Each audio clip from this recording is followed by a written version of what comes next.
Peace and welcome to the culture here on the Black Star Network, folks. We got a great number of great conversations for you. The first one, let's talk about what President Biden had to say about mass shootings and what he would like to see Congress do to try to curb the violence.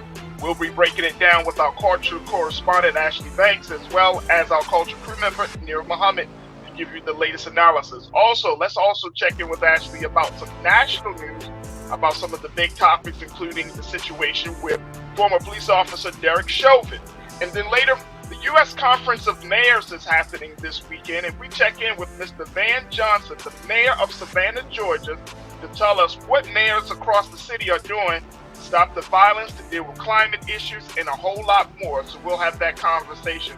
And are you looking to see some thigh meat, ladies? Well, guess what? Hoochie Daddy short season is upon us.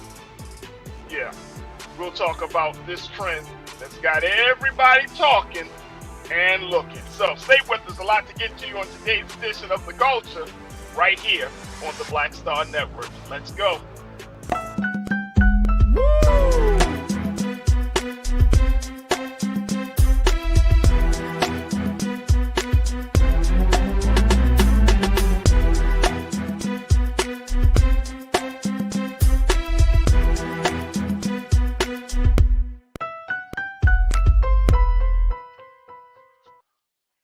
All right, folks, welcome to the show.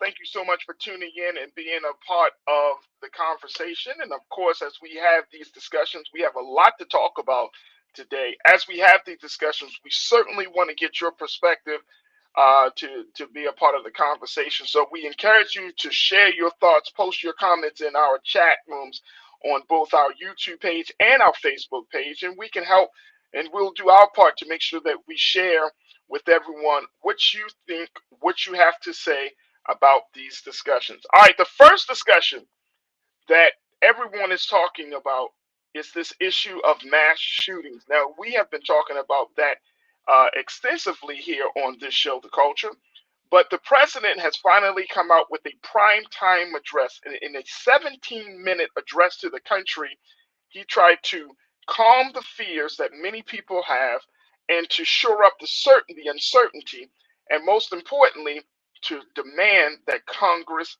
makes a decision and do something to curb the violence. Take a look at what the president had to say.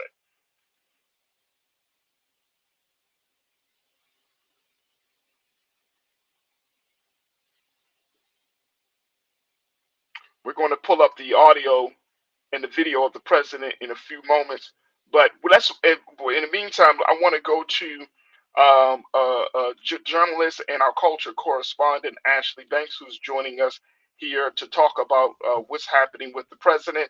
And then we'll also be bringing in culture crew member, activist, scholar, activist, educator, and writer Nir Muhammad as well to be a part of this conversation. First and foremost, Ashley, good afternoon. How are you? Good afternoon, Farajii. I'm doing all right. How about yourself?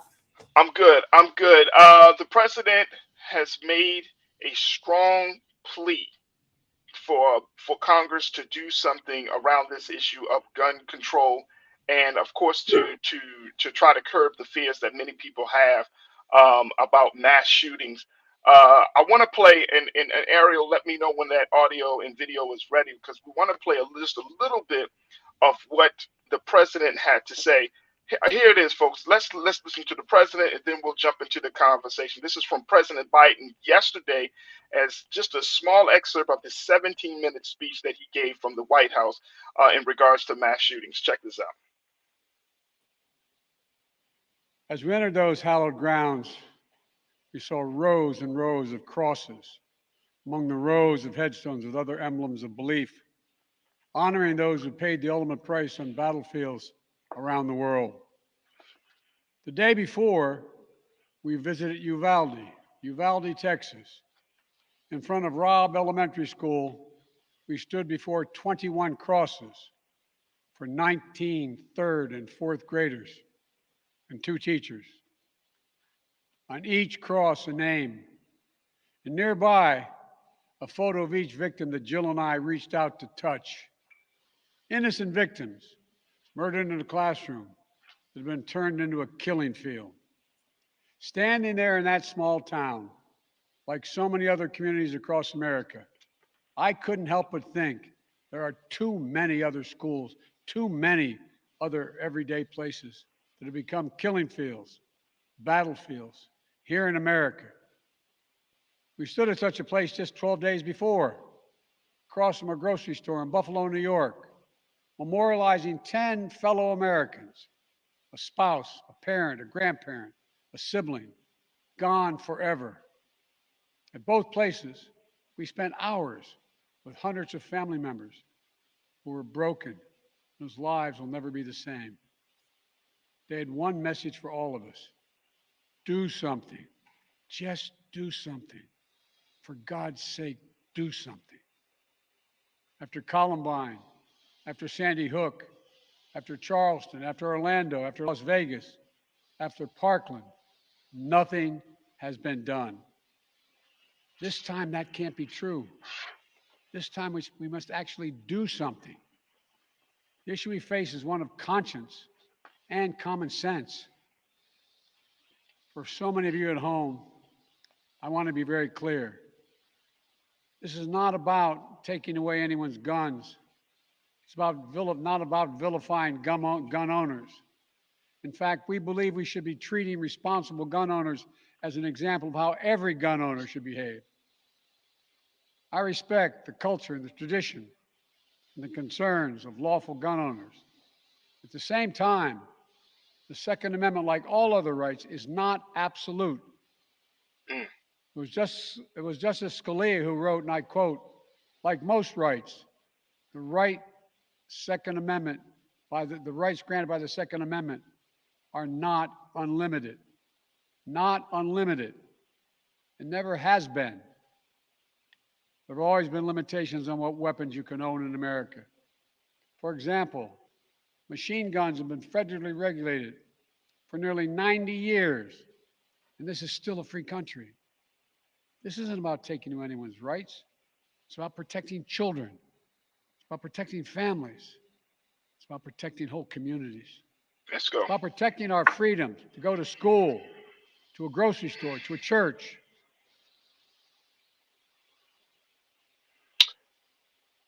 And that was just a little bit of what President Biden had to say, Ashley. And we wanted to show that part because there has been a huge conversation, which you're very familiar with, about this whole idea that the Second Amendment is unlimited, that you can own a gun, you can own any gun in this country, but the president lays it out. That's not true. You can't own any gun. And one of the things that when I listened to him, one of the things I thought was really interesting, I did not know this, because I'm hearing these cases from Uvalde, I'm hearing these cases in Buffalo, and I'm saying an 18-year-old can actually own a semi-automatic weapon. Like, they can actually, he or she can go into a store and buy a semi-automatic weapon at 18 years old. One of the recommendations the president put out there is that should be changed from 18 to 21. I'm blown away that at 18, you can't do a lot of things, but you can own a semi-automatic weapon? Wow. What did you get? What were some of the big takeaways that you got from the president last night? Well, I want to touch on some of the things you just mentioned. So the fact that an 18-year-old can buy a semi-automatic, I think the rationale behind that is if an 18-year-old can go to war, right, and shoot these guns, then essentially they can buy these weapons in this country. Not saying that's okay, and maybe they should change the age when it comes to joining the military as well. But I love the fact that Biden spoke up about the Second Amendment. That is something that a lot of people aren't aware of. People don't know the law. It's as simple as that. People don't know the law. They just go off of what they've heard throughout the years and run with it. And essentially, I'm happy that Biden specified that the law is not unlimited. There are limitations on the type of firearms that you can own in this country. But I just hope the right people were listening. Farajii, you and I are not a part of this issue when it comes to mass shootings. And of course, we listen to what Biden had to say. But I'm hoping those people, and those people I'm talking about, who could be a part of this issue were listening to what he had to say. I did want to read a quote from Biden. This really spoke to me. He said, quote, "My God, the fact that the majority of the Senate Republicans don't want any of these proposals even to be debated or come up for a vote, I find that to be unconscionable." It's really sad to hear some of the arguments from some politicians and even conservatives on Twitter. They just feel like their rights are being stripped from them. They feel like they're being robbed. And it's just like, do you hear yourself? Like, people are actually dying. This isn't fiction. These aren't scenes from movies. This is real life, where we have people picking up guns, walking into supermarkets, walking into the mall, walking into the movie theaters, you name it, and killing people. And all you can talk about is, oh, I don't want you to take away my guns. You know, you're taking away my rights. And it's like, what about the families who have lost loved ones to senseless acts? What about them? It's just very foolish. And it is unconscionable, like President Biden said. And so he did put forth quite a few proposals, banning assault rifles, like you said, raising the age from 18 to 21. He also mentioned banning the sale of ghost guns. And so there were some measures that were passed by the House, and now it's in the Senate. And so the Senate's going to need at least 10 Republicans to vote on the measures. And honestly, the likelihood of that happening, I think it's slim to none. And so everything that Biden was saying last night sounds amazing, sounds like something that needs to be done, should have been done before. I'm not so certain that it's actually going to happen. It's mind-blowing that we are in this space.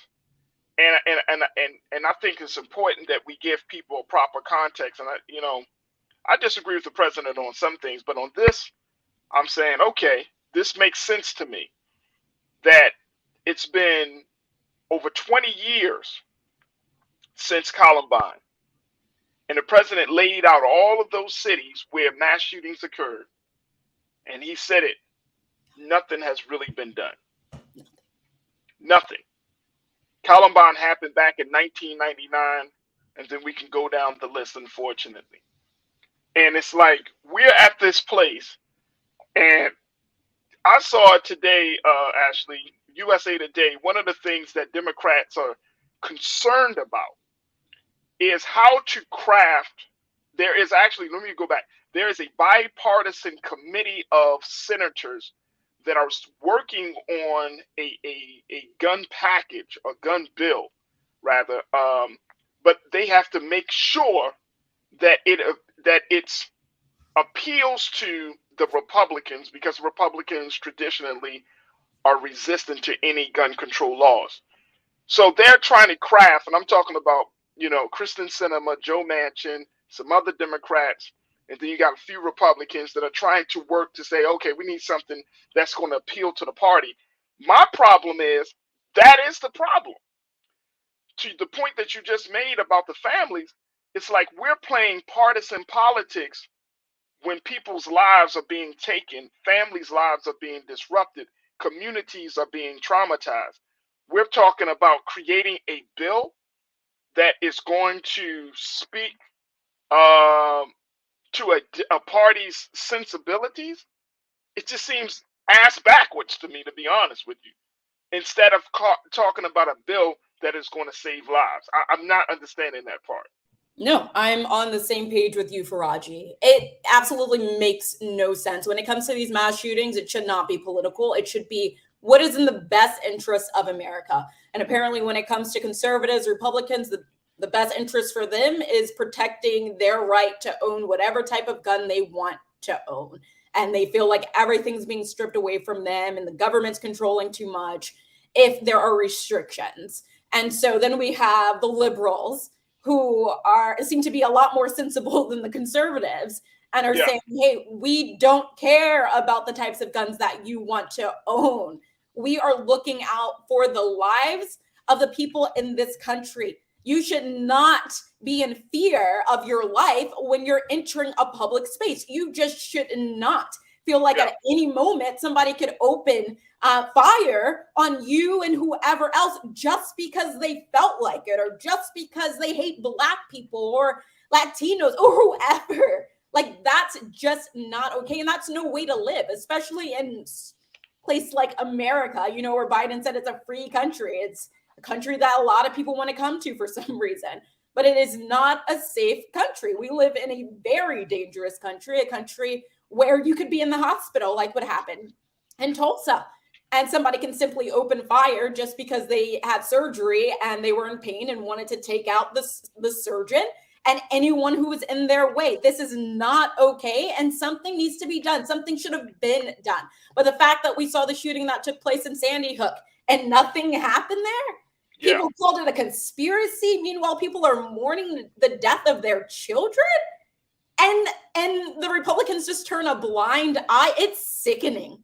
It really is. It's sickening to see what some people are saying, what some people's responses to this. We saw some Republicans coming up with solutions as to how the Texas school shooting could have been prevented. There needs to be one door. One door? That's right. Your answer? One door? There are too many doors? Excuse me? Yeah. Like, come on. We have to do better. Hey, you know what, Ashley, my favorite response, I think it was Ted Cruz, if I'm not mistaken. My favorite response was the teachers should know how to use guns. Or the teachers should be able to, be trained in tactical maneuver. Come on, man. Come on. Really? Come on. Like that. Now you want teachers to be police officers. What happened in Uvalde? Look, they just had breaking news that came across the wire just before the show started today, Ashley. The chief of police ran to the scene and forgot his damn radio in Uvalde. The chief of police. The chief of police. Okay. Makes sense as to why the police response was very bull? Yeah. Children calling 911, asking for police while they literally sitting outside the window waiting. You got parents outside asking the police to go in. They're getting tased because they're crying and begging the police to save their kids. Right. All right, let me get to some of these. Let me get to some of these comments before we take our first pause. Because many of you have been checking in. Janae, let's bring those up, Ariel, for our watchers. Janae checked in and said the sad thing is we keep treating these people with kid gloves. If we was in Russia, the only one doing the killing would be Putin. Wow. B Dizzle. Dizzle, good to hear from you, bro. Yes, an 18-year-old will draw an alert if they purchase Sudafed too many times. I draw an alert if I purchase Sudafed. I'm not even going. I think I'm old enough to buy this too many times, but no alerts if that 18-year-old wants to buy a war-style weapon. I don't know. And Dizzle, I'm the same way. I cannot get past this. An 18-year-old can buy a semi-automatic weapon in America. Nobody thinks that's a problem. But he can't drink. Can't rent a car. Can't rent a car. He can't even be on the insurance by himself. But he can own a war-style weapon. Okay. This was my man. Thank you so much. Giselle, checking in. Giselle, good to hear from you. You can't drink until 21, but can own a gun used for war and hunting. Make it make sense. Hey, Giselle, it doesn't. It doesn't. Thank you for your comment. McCole, always good to hear from you, McCole. McCole checked in and said, exactly, I have been asked for my ID when I purchased some over-the-counter medicine. I mean, look, folks, none of this is making sense. Y'all know it's not making sense. Remember yesterday I said you got to take off those rose-colored glasses and see things for what they are. This doesn't make sense in this country. And it doesn't. It doesn't. Now, I wonder if 18-year-old Ray Ray can go and buy a gun in Texas, in Houston, Dallas, Fort Worth. Okay, let's see if he can do that. Brother King Lee, my man, good to hear from you, brother. The violence is definitely off the chain. Some murderous fool snuffed the life out of a couple of folks outside of a church in Iowa yesterday. This is the problem. This is the problem, folks, right here. I was going to say this is the pandemic, but this is the ongoing problem. Good to hear from you, King Lee. Thank you, brother. Taylor, good to hear from you. Taylor said, if Biden executive orders himself through this presidency, we will likely revisit these same issues with the next president. We need the Senate for the law. I agree. The only thing that's going to change that is November. If you don't come out to vote, if folks don't vote, right, in their interest and their good conscience, guess what's going to happen, folks? You're not going to get the Senate that you need to start passing these laws. And trust and believe, don't think it's in the bag that Republicans are going to win this November, because they already kind of gave some hints. Ashley, you probably seen this too. Mitch McConnell and others have already hinted at they may not be able to pull off the big showdown. They all may right, let's not, go. especially with all this redistricting they've been doing in several cities to make sure The that illegal redistricting. Yeah.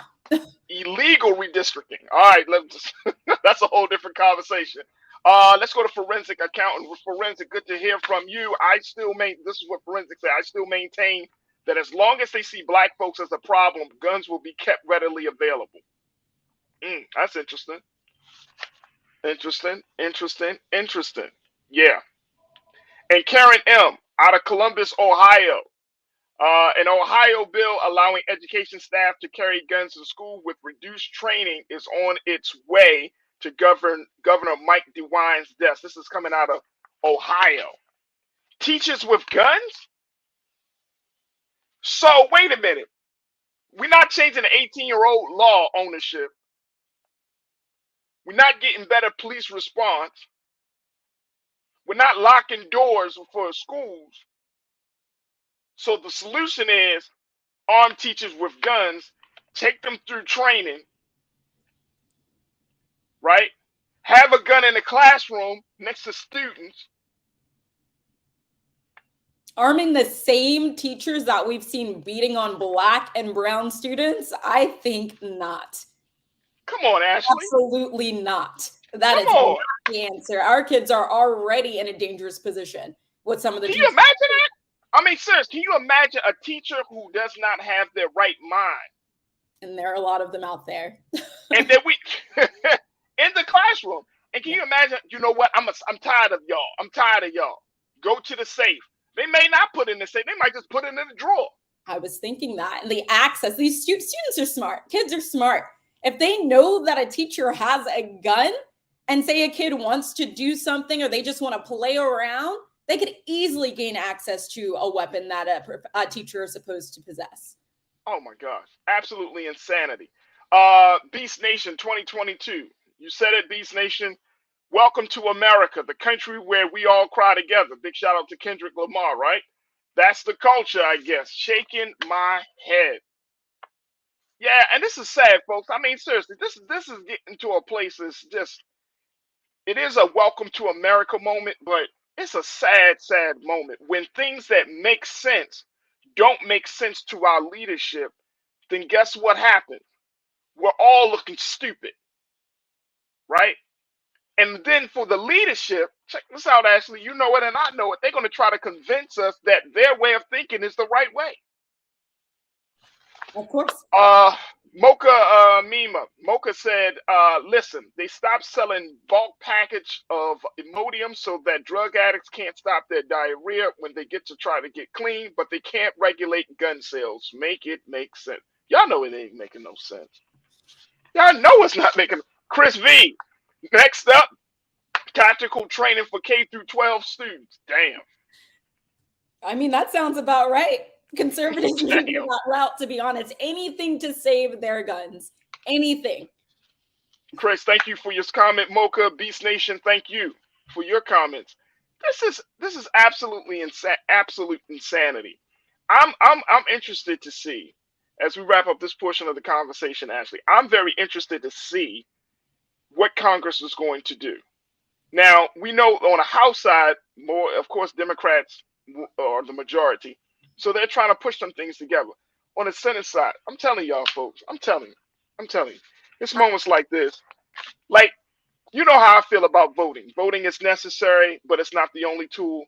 But for some of these jokers, man, look, if y'all got loved ones in Texas, in some of these states where Republicans are running the government, man, tell them people, man, yo, get out to vote. I don't care. Like, I mean, something has to give. You know, I was taught this, Ashley, as we wrap it up. Sometimes poor leadership is worse than no leadership at all. Y'all ain't hear me. Poor leadership is worse than no leadership at all. At least with no leadership, you know what I mean, you can kind of make your way. Poor leadership, when they promise you one thing, they give you something else. They want to make you seem like you going crazy when poor leadership is worse than no leadership at all sometimes. And that's how some people see Biden, of course. And we've seen that time and time again with presidents and politicians. So, and don't make it politically expedient. Stop trying to appeal to people who don't give a damn about you. I never understood that. In all of our history of Black history, we always try to appeal to people who don't give a damn. I don't want to see, that's not the playbook for 2022. Shouldn't be the playbook for 2024, political playbook. Stop trying to do that, man. You know what? Just get involved, get active. Ashley, you got the final word, sis. No, I'm with you. I just wish these conservatives would get it together and realize lives are more important than guns. It's as simple as that. Stop being unconscionable, like President Biden said, and do better. Seriously, do better. That's it. That's it. That is absolutely it. All right, folks, we got to take a quick pause. When we come back, Ashley Banks is still going to be with us. We're going to talk about some other national news, so stay with us. It's The Culture here on the Black Star Network.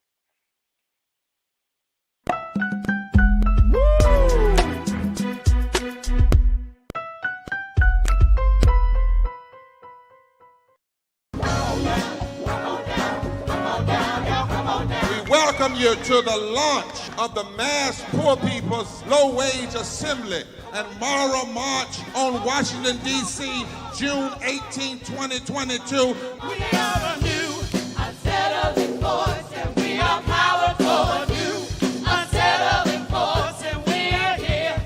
We're rising up to demonstrate the compelling power that we, poor and low-income people, have to reconstruct society from the bottom up.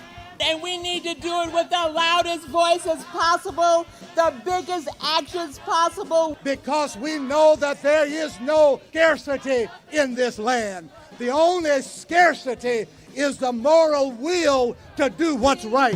Hold on, just a little while longer. We are those with sub-minimum wage jobs who can't afford sky-high rent.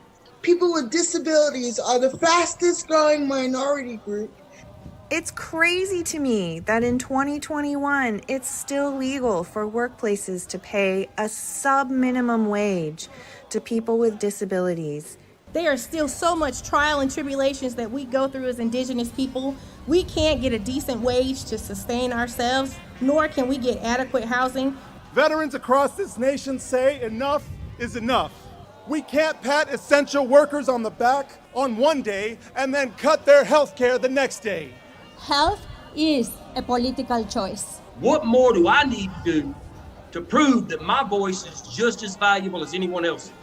There are still forces in denial that would try to slow walk our transition to a clean economy and a just future for us all. We have an immoral system run by immoral people. But together we walk, and we walk and we fight. It's time for a change! Reconstruyamos esta gran nación! See, we are people of resilience. As we fight these interlocking injustices together. When we work together, mobilize together, and rise together, we become a voice for the voiceless, and we become an agent of change in a time where great change is needed. We need the third Reconstruction to ensure that deaf people, people with disabilities, and all people can have the right to live and to thrive. We know what they are doing, but the question is, what are we going to do? Reconstruction begins when we change our mentality and say it's time for you to get your foot off of my neck.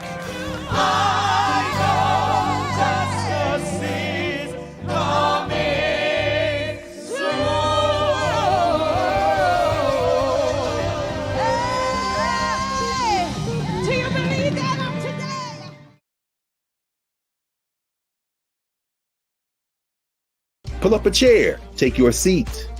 The Black Tape with me, Dr. Greg Carr, here on the Black Star Network. Every week, we'll take a deeper dive into the world we're living in. Join the conversation only on the Black Star Network.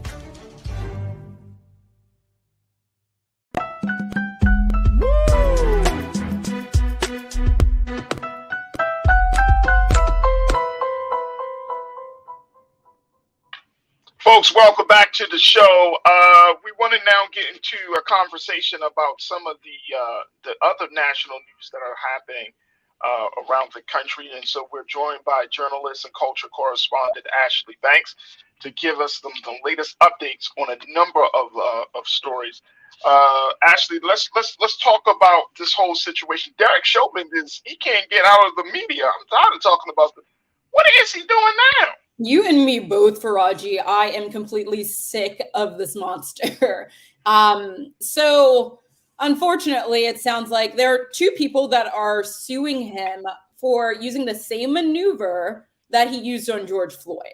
And so it looks like he allegedly has a habit of kneeling on people and suffocating them, essentially. And so there were two incidents in 2017, separate incidents, where John Pope Jr., who was 14 at the time, and then Zoya Code, she and John were in separate incidents where essentially Chauvin used excessive force and placed his knee on their necks to upward of 15 minutes.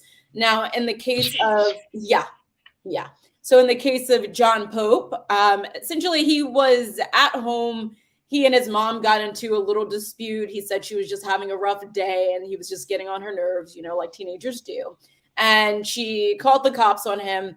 Chauvin shows up, goes into the boys' room, hits him with a flashlight at least 4 times over the head, knocks him onto the ground, and then places his knee on him while Pope is crying out for help, saying he cannot breathe. The same situation we heard from George Floyd. And so then later that year, Chauvin gets a call where he has to, it's another domestic situation. He goes to Zoya Code's home and he arrests her while she's in her home and tells her she needs to leave the house. She doesn't want to leave the house. So he picks her up, puts her on the pavement outside, and then places his knee on her neck while she cries out that she can't breathe either. And I just want to mention in both cases, Pope and Code, their charges against them were dropped. And so they were essentially found innocent of any wrongdoing. But in this instance, both Pope and Code made it known to the police department, hey, your officer needs to get off the street. Like, what is happening here? He should not be using excessive force, but nothing was done. And so both Code and Pope are suing Chauvin for racism and for using excessive force. And they're suing the city, saying, you guys know that this man right here had a problem. This ex-officer of yours had a problem. You should have done something about it. So what we're learning here is if the city, the police department paid attention, George Floyd could still be alive. He could certainly still be alive and would not have died at the hands of Derek Chauvin. And so both Code and Pope, they're being represented by attorney Robert Bennett. And Robert Bennett, he's pretty famous in Minneapolis. I don't know if you remember the case of Justine Diamond. She was killed by an officer a few years ago. And so he was able to negotiate $20 million for her family. And then we remember Philando Castile. He was able to negotiate $3 million in that case. And so it looks like the city is willing to settle with these two plaintiffs.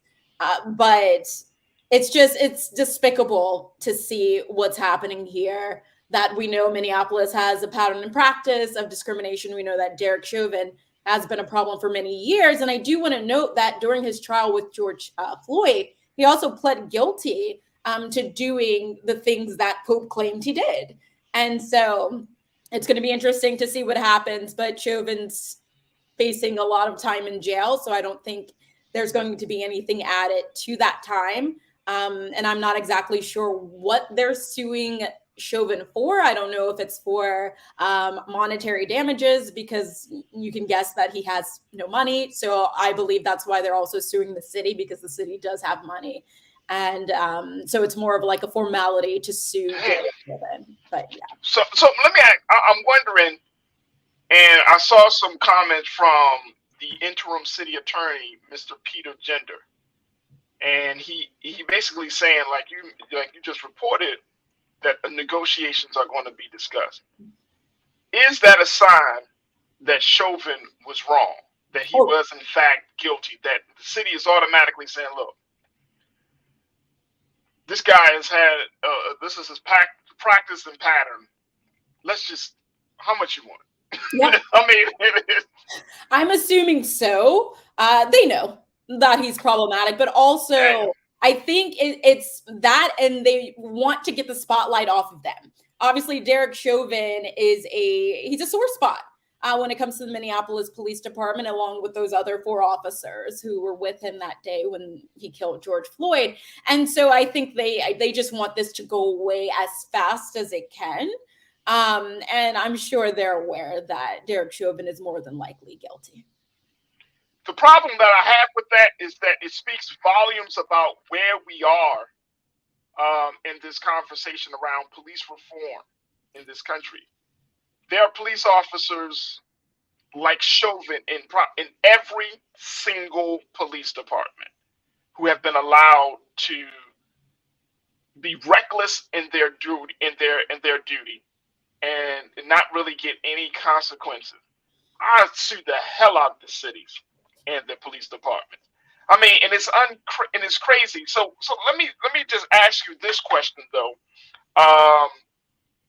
in regards to the case with the teenager. He sat on his neck for 15 minutes. Is that correct? Yes.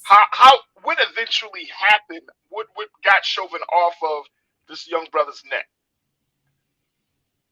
I didn't read anything that said anyone moved him or that the young boy had a way to escape. It just sounds like Chauvin just eventually removed his knee.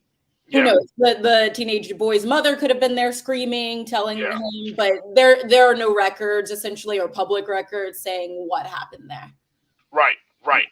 So my thinking is that, we're looking at this pattern in practice. It's disturbing to say the least, and I really hope that they get some real justice. I mean, I know they're going to get something from the city, some type of compensation, but I really hope they get some real justice. And I think that point that you just made, Ashley, this stuff was happening years before George Floyd died. George Floyd could have been saved. And that is the hard pill that many of us have to swallow, to know that this department covered up the actions. They protected Derek Chauvin, and therefore now he's reaping the consequences that that is justified in this situation. Very, very sad situation. It is. What else is now? I saw there's another story that is happening right now around this HBCUs. Is that the case? Yes. Give me a second. Yeah, and folks, I want to just share just a couple of those comments as those comments came in on this particular case. Ariel, let's post those comments if we can. Dizzle checked in and said, look, I'm not surprised he's used that technique before because he looked mighty comfortable in Floyd's neck. Absolutely. Chris V, I wonder if any of those cops that got indicted in the George Floyd case were around when he put his knee on their neck.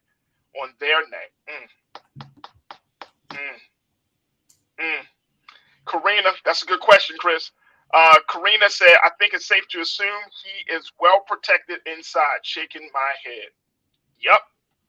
Every department has a Derek Chauvin.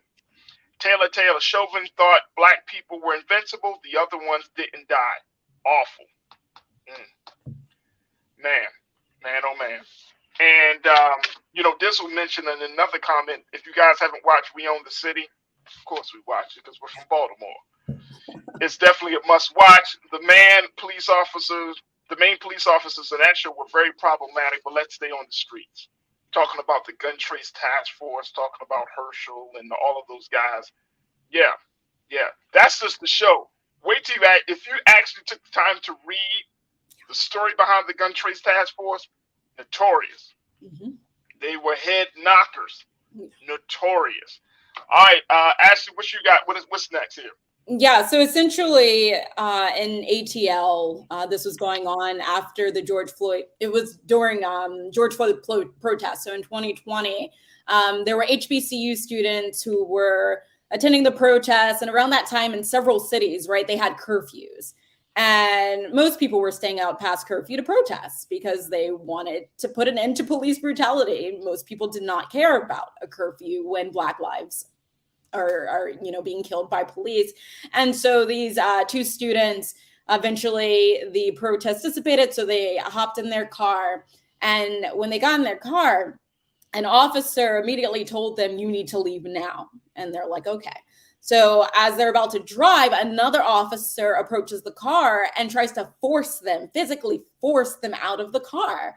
To which the driver, he was able to get away. But as he's driving down the street away from that officer, another officer then basically tases him, tasing another student, dragging them out of the car and just abusing them, using excessive force and just physically beating them. Bystanders are capturing video and such. An investigation is launched. Several departments are investigating the matter. But eventually charges were dropped for all 6 officers involved. And so prosecutors were saying that the officers were doing their job. The students were past curfew and it's their fault that they were out there, and the officers were using the force that they needed to get them off of the street. And prosecutors said that the video that was captured didn't show all of the story, the entire story. And so the public doesn't know the entire story. So that's why they dropped the charges. And it's just insane it just goes to show you over and over again what side the system is on, who the system was built for, to protect these cops. There is no reason why somebody should get beaten and tased because of a curfew. Really? No, not at all. Not at all. We actually got some video of this. So, Ariel, if we could play a little bit of that video, that would be helpful. Thank you. Morehouse College students to drive away, then get out of the car. And then on the other side of the car, when they eventually stop, officers surround Young's passenger, his girlfriend, Tania Pilgrim, a Spelman College student. In seconds, police broke the driver's side window, slashed the tires, and officers Ivory Streeter and Mark Garner deployed their tasers, shocking both of them for 10 full seconds each. Less than 24 hours later, the mayor and the police chief apologized and announced they had fired 2 officers. The young woman who was shocked, the passenger, listened to what she had to say just moments ago. This is the most traumatic thing that has ever happened, and I hope ever happens again in my life. I'm very shaken up. I don't even know how to act, what to do. I just can't stop thinking about if cameras weren't there or if they would have went a little bit further. I can't stop thinking about what could have happened. It's all that keeps crossing my mind. Wow. Now, the police chief has recognized this does not. Wow. And you can hear in her voice how shaken she is. You can hear how devastating and traumatizing that is. The everyday person isn't tased, right? And then she's tased for absolutely nothing. I don't care that they were past curfew. They weren't threatening the livelihoods of anyone. They didn't have weapons. They weren't threatening the cops. They had several, the first cop told them to drive. They're trying to drive. The second cop is trying to drag them out. And then all of a sudden they're being tased. It's not like they were just outside saying disrespectful things, threatening the lives of cops around them. They were literally on their way home. And here we see them being tased forcefully, breaking windows. Why are you breaking windows? The excessive force for what? And so it's very sad. I do hope that the young woman and the young man are able to find attorneys and can sue whoever, because they deserve justice. It's sad that the 6 officers or charges against them were dropped, but I do hope that the 2 students are able to seek lawsuits against someone. Well, I think that the other part about this, Ashley, is, I mean, even though the police officers are fired, like the trauma, to the sister's point, is so traumatic. Like, it doesn't even resolve. It doesn't even give you any comfort. No. Even though the police officers are fired, you're still like, okay, they're fired. They get to move on with their lives, you know, in a untraumatized way. I mean, I know it, folks, as y'all remember, this was the case, and I remember seeing this video, you know, months ago, and I was like, damn. And it was black cops too. This wasn't just white cops. This was black cops busting the window of black college students, tasing. I mean, if you ever had a police officer confronting you, right? Police officers are shouting at you, especially if you're in a car, in a house. They're shouting at you, get out the car, move, get out the car. I mean, there's so much being said in a short period of time. Your brain is literally trying to process what the hell is going on when you encounter 4 and 5 different officers. One of them, they got guns drawn, they got lights on you. You're trying to figure out who to listen to. It's absolutely just like you go from one state of peace to another state of complete chaos. And when I saw that video, I just thought to myself, like, I just only could imagine. I mean, you're coming from a protest against police brutality only to be brutalized. The irony. I mean, and then that's it. Yeah. And again, black cops. So what this shows to me, Ashley, is the fact that regardless of how black the cops are, the blue wall is real. And I know many of us probably have police officers in our family. my uncle is a police officer. I mean, many of us have police officers in our family. We say, oh, it's not this, not all police. We all know that it's not just police. But I heard a video one time, and the brother said, it's the bad cops that make the good cops look terrible. Because guess what, Ashley? You don't know if it's a bad cop coming to your door, coming to your car. They don't have a badge that says, oh, so-and-so police department out, Mr. Kick your ass. That's not on their badge. It's horrifying, man. It's absolutely horrifying. I mean, young people. These are young people. And they're going to go with this for the rest of their lives. I pray that they get the healing they need. I pray that they get therapy. I do pray that, you know, justice is served in some capacity. But so many folks who have never experienced or know anyone who's experienced police brutality to an extent, they don't understand the trauma of just driving down the street, seeing a cop car and being afraid that you could be pulled over. Like you said, there are times when you're pulled over and the cop is yelling at you and you're just sitting there wondering what the heck is going on. I remember I was pulled over in Virginia some years ago and the cop was just yelling. Like, I literally just pull over. He walks up to me and just starts shouting at me. The only thing I can think is, man, I wish I was recording this. I wish I had my phone in my hand and pray that he doesn't mistake it for a gun. But I need somebody to witness what is going on here just in case something happens. But some people just don't get it. And they think that Black people are crazy, or some Black people are crazy when they say that if an incident is taking place, they're afraid to call the cops. Because if you call the cops and the cops show up, sometimes they're going to think you're the one they need to come after, as opposed to the other person who may be the suspect who has done something right in the case. And Absolutely. So, I mean, it's a very sad situation. And like you said, obviously not every cop is bad, but the culture, the overall culture in a lot of police departments across the nation are toxic. And it, like you said, it doesn't matter the race. of the cop, it is a culture. These people are a part of a gang and they have one mentality. Absolutely. Let's put up a couple of comments from our watchers here. Folks are checking in to discuss this story. I want to go to Real Brooklyn. Real Brooklyn put a couple of things out there. Real Brooklyn said, many things in the world is dangerous, conscientious stupidity, lack of education, and a scared white man with a badge and a gun. Real Brooklyn also said, you know how you stop police corruption? You get rid of internal affairs and utilize an outside agency. Having cops investigating cops is an oxymoron. I always thought that too. But you also can't get to. I just don't understand it. Yeah, you have to also watch the external investigations because people are connected. Just like prosecutors, sometimes they're siding with the cops because they have connections and relationships with these cops.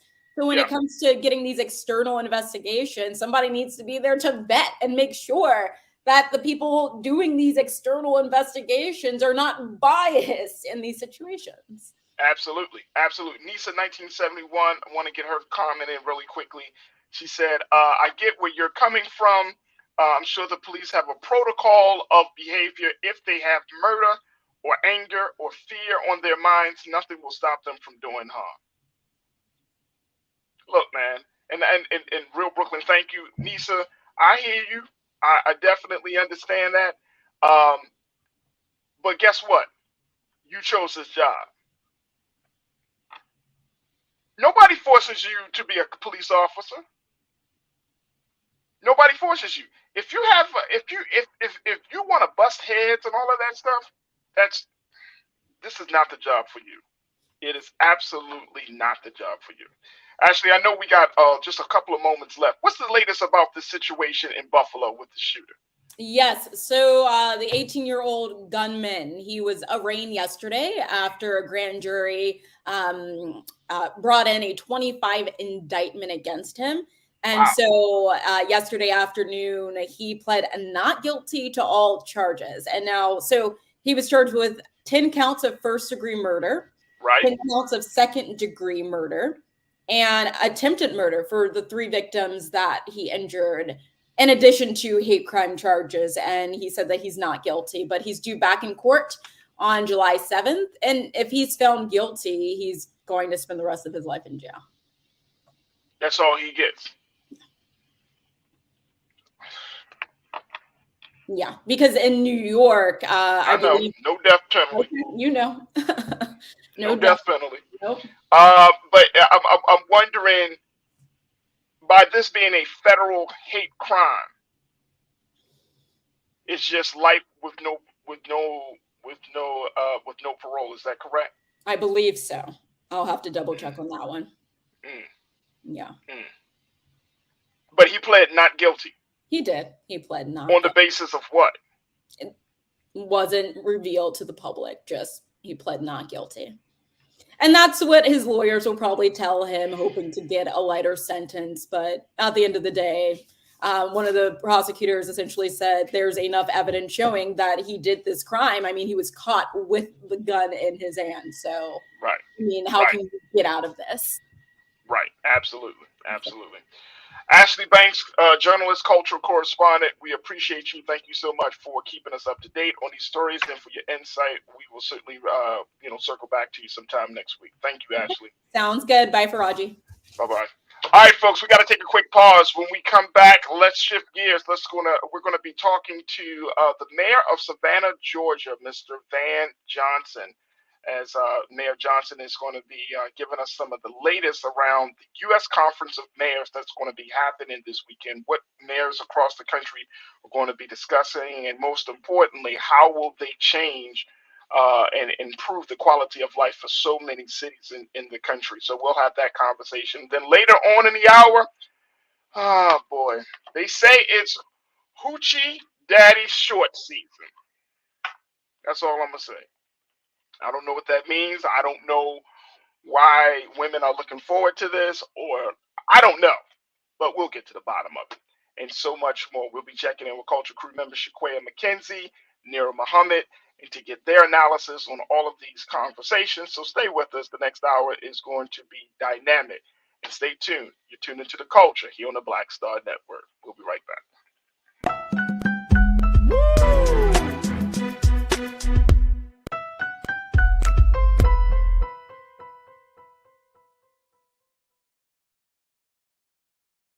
Don't you think it's time to get wealthy? I'm Deborah Owens, America's Wealth Coach, and my new show on the Black Star Network focuses on the things your financial advisor or bank isn't telling you. So watch Get Wealthy on the Black Star Network.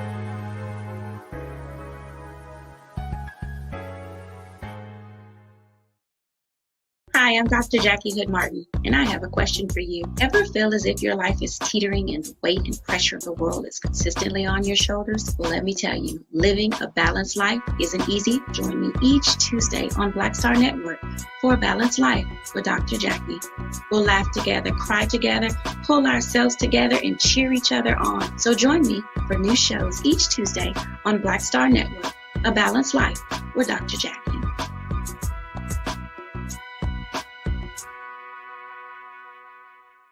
Pull up a chair, take your seat. The Black Tape with me, Dr. Greg Carr, here on the Black Star Network. Every week, we'll take a deeper dive into the world we're living in. Join the conversation only on the Black Star Network.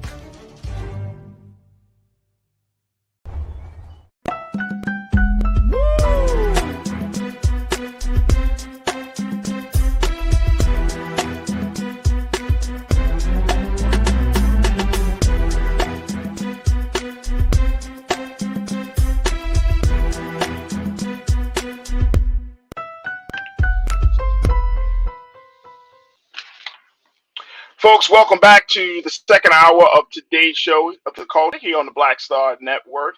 We're going to switch gears now, but as always, I invite you to make sure y'all check out the first hour of the show if you haven't had an opportunity to do so today. Great hour as we talk about some of the big conversations, the big issues, and the national news from around the country. But now we wanted to turn our attention to a major event that's happening this weekend, the U.S. Conference of Mayors, folks, that will be taking place this weekend. This is a conference where mayors from across the country gather together to talk about the things that are important to their constituents, but most importantly, how they can share resources, how they can network with one another, and most importantly, how they can improve the lives of so many people that are living in these cities across the country. So today we are going to be joined by the mayor of Savannah, Georgia, Mayor Van Johnson, to give us an update about what folks can expect to come out of the discussions at the U.S. Conference of Mayors. Mayor Johnson, thank you so much for joining us. How are you this afternoon?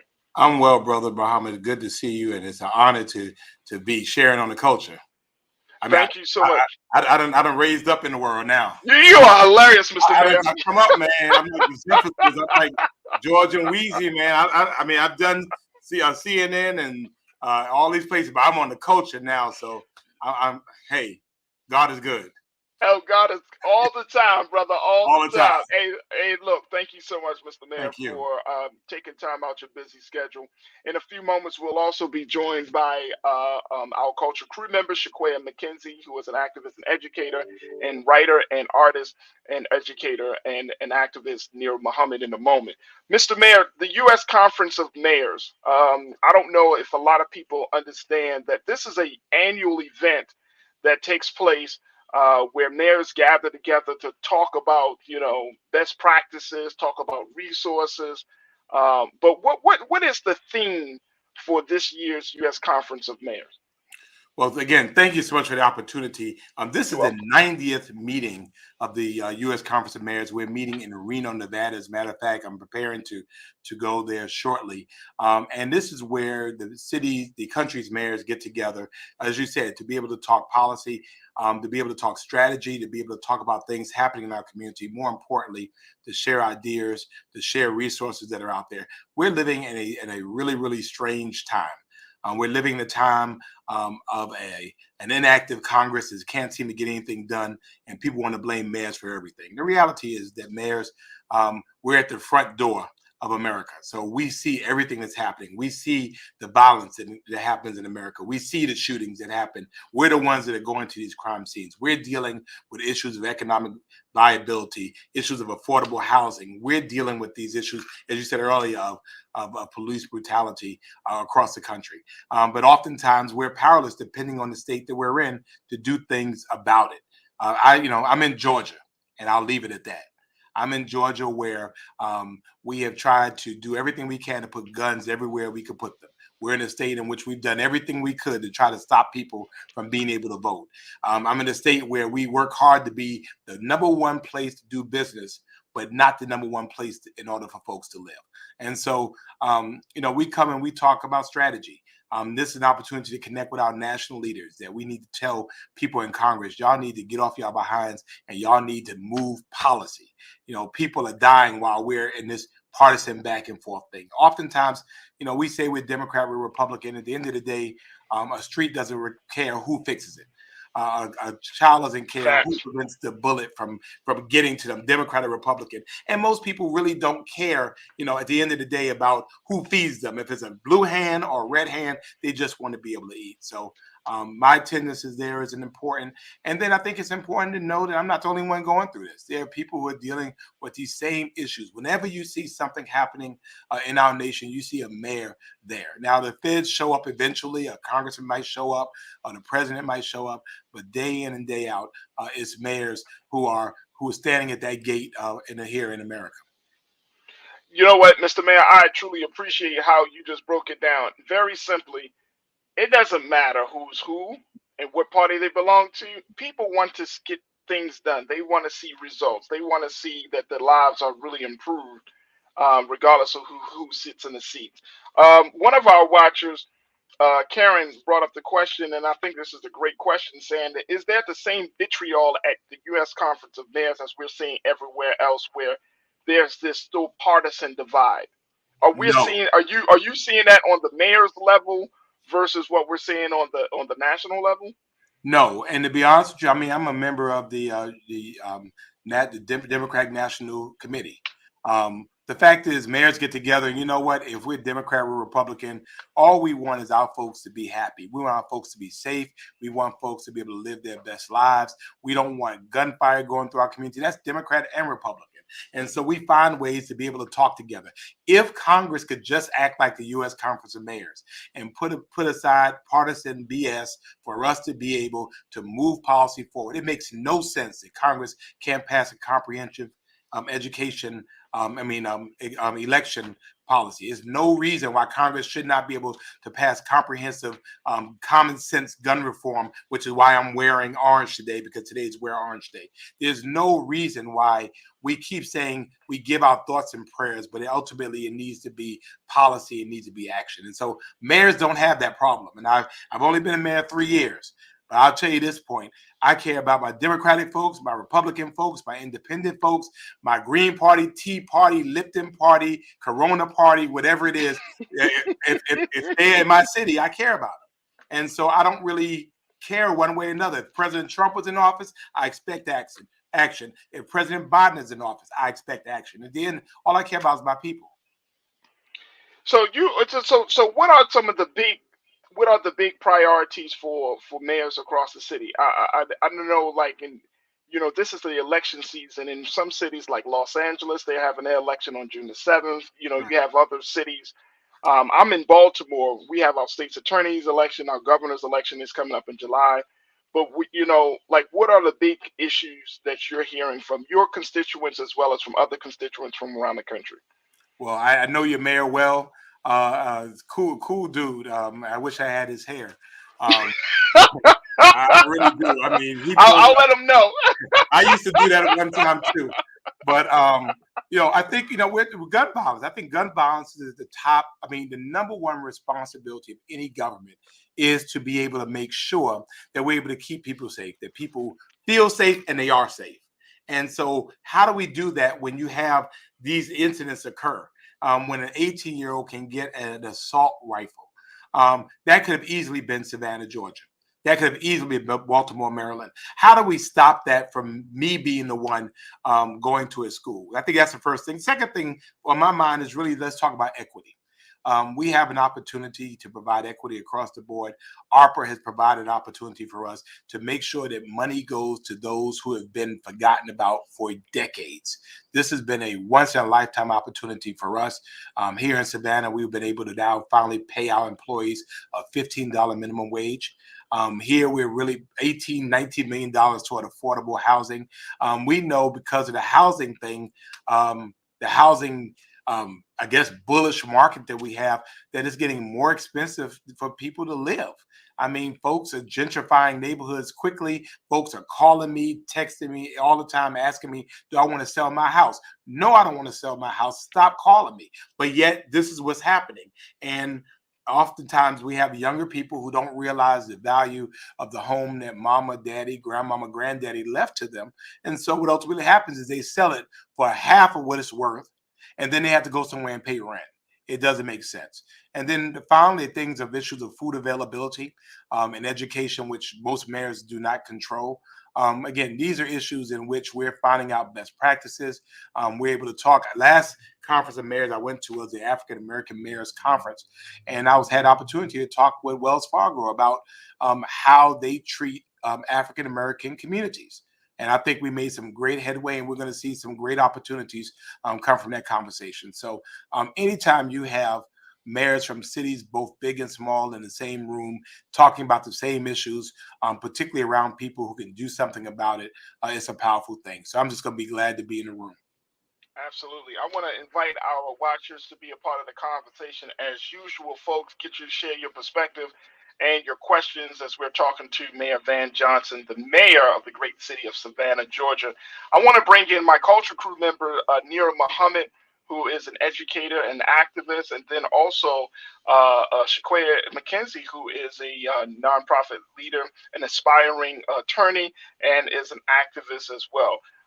Nira, when you hear Mr. Johnson, Mayor Johnson, talking about, just the fact that they're not experiencing the same level of vitriol and the same level of partisan divide that we see in other other parts of our government, it leaves me to scratch my head and say, okay, so what's the problem? Why are we still not making the type of progress? Is that something that you are thinking about as well, or what? Oh yeah, I definitely think about it. I think we all think about why the national leadership that we have in this country really looks at so many of the issues that Americans face as this joke, as this prize in a game of tug of war, and we're all sitting here like, but we're the people that are constantly being pulled back and forth, while our Congress members and other members of our national leadership are in these silly debates about as he was mentioning, those things are silly. No one cares. No one cares. If you are poor, you are poor. It doesn't matter if you are a Democrat or a Republican. If your child is going to a school that does not have the same resources as schools in other neighborhoods where more money is being poured into those neighborhoods, that's not fair. It's not equitable. We care about our day to day, our lives. All that back and forth about whether you rocking red or blue, it's silly. And to know that our mayors can have couth, that our mayors can get stuff done, that our mayors can come together regardless of whether or not they are Democrat or Republican. I'm really hoping that these are the same mayors that are going to go for these, other national positions, because we need them. We need people in those positions who take it serious, that they're not there for a title or self-entitlement or whatever else they're getting out of being in these roles when they're not there for the actual people. And that's what we're seeing. We're seeing people in these roles that aren't there for the people. Mayor Johnson, can you speak to that? Because I would have to agree with Nira on this, that we're still like the quality of leadership that we're getting from government is so low that people have lost trust. People have lost faith in their government. Can you speak to how should the American people, regardless of what city or whether you're in Savannah, Baltimore, whatever, how should the American people, really process what we're seeing coming from political leadership today, especially Black political leadership? Well, how dare I disagree with what she said? The reality is that at the end of the day, I go into Walmart and the folks are there. Every day I have to look at people who are dealing with these types of issues, and people just want to be treated fairly. They want to be. They want their dreams to come true like everybody else. And most people, as opposed to not lazy people, they work every single day. They work 2 and 3 jobs to try to feed their families, send their kids to school. And again, I think that most mayors, we're able to do that, and then you go into a higher office and you become a part of the game. You just do, because it's set up like that. It's set up, you have Democrats or Republicans. I mean, you can have the same idea. And the funny part, I remember back when President Obama was in office, and people said, well, you know what? I hate Obamacare, but I like the Affordable Care Act. That was the craziest crap I've ever heard in my entire life. But it just shows you the level of division that we have. You can have the same idea in the Trump administration and the same idea in the Biden administration. And, depending on where you sit, it's a great idea or it's the worst idea ever. Now, truthfully, President Biden has had some amazing struggles, but they've been able to get some amazing work done. But again, every 2 years, we have the opportunity to go to the polls. We have the opportunity to be able to show, and although it's set up for certain parties to win, certain seats are flippable. And they can't be flipped if we are able to show. But we say there's nothing we can do. We can't be pitiful and powerful at the same time. We can't turn around and say, oh well, we can do this and we're the people, but on the other end, there's nothing we can do about it. And so here in Savannah, when we had mass mandates against us last year or 2 years ago with our governor, Savannah said, look, we're going to take care of our people. And so we did that. And so as a result, our economy is stronger now than it has ever been. And, again, people understand, people just want people to fight for them. They want them to go hard in the paint for them. And that's what mayors do every single day, because at the end of the day, as you said, a hungry child is a hungry child. And I want to feed them, and I want to feed them well, and I want them to grow up, and I want them to be able to pay my Social Security one day. Absolutely. I want to bring in Shaquaya McKenzie, who is the other member, Culture Crew member. Shaquaya is an aspiring attorney, an educator, and an activist. Shaquaya, great to have you on. What's your question? What are your thoughts as we're talking to Mayor Johnson from Savannah, Georgia? Glad to be here, Farajii. Thanks for having me. Hey, Nara. Hey, Mayor. It's a pleasure to see you and meet you. Just taglining some of what Nara lifted up, and also, of course, what you've been discussing is the culpability of political leaders and, and the tarnished perception, the tarnished relationship, and the tarnished trust that we have in political leaders. I think that there is a sense of generally there's always been a sense of disdain and dissatisfaction with the Black community in particular and trusting the government because of the history of our lineage in this country. But I do believe that there's a momentum that was found in the years between 2008 and 2016 that cannot be taken for granted. And I just wonder what you think is the key and the solution, if you will, to maintaining or improving engagement. We know that as we look forward to midterms, then elections, then it's not as it's a little bleak in terms of support for millennials and voters of color and those who really change the tide in progressive voting. And so I'm wondering what you think is the solution there in Savannah or in other urban areas to maintain the right type of relationships and the right type of campaign and the right visibility to keep people involved and keep people engaged. That is an excellent question. And for us in 2018, the name of the momentum was Stacey Abrams. And because of Stacey Abrams' historic run, receiving more votes than anybody ever in Georgia history, and except the person that won. The reality was people recognized that their votes had power. And that meant that Georgia, who was a historically red state, all of a sudden became a little more purple. We were able then to elect Raphael Warnock, who was a native Savannian, the first Black man since Reconstruction to the U.S. Senate. We were able to do that. And so people saw that there was a direct correlation between their votes and the results. And we're trying to do that again.